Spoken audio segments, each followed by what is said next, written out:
Okay, so I've had a couple of people ask me about the coherent breathing that we're doing with the inner balance tool.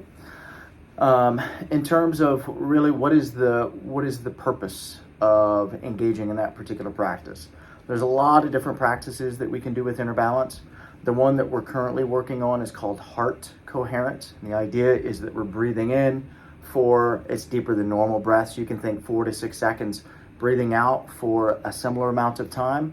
You can also play with breathing in for 5, breathing out for 5, or even play around with breathing in for 4 and out for 6. And what happens when we do this is we breathe in a minute fewer times than we normally do.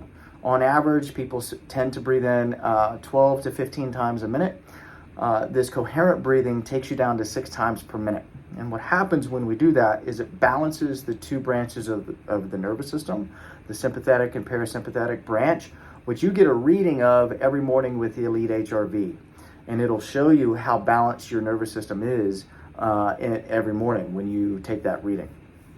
So you know that your system is balanced when you start to see that nice, smooth, deep sine wave, okay?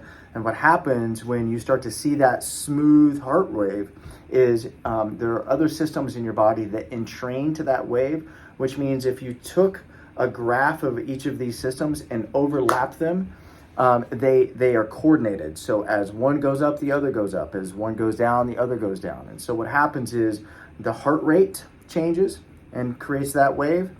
Your heart rate variability is doing the same thing. Your blood pressure is doing the same thing. And more importantly, your heart waves are entraining with that wave and smooth out. And that puts your brain in a state where you can be more open to intuition and wisdom as it arrives. And your physiology, your body, is in a better space physically. So heart coherence is a really nice way to give your body and your brain a break during a really busy, intense day. It's also a great way to transition from one activity to another. So you go from an intense meeting to, say, transitioning into your house where you have to be at your best as a parent or as a partner. Stop the car in the parking lot or in the garage or in your driveway and do this practice for 60 seconds and then transition into the house and see what effect it has on you.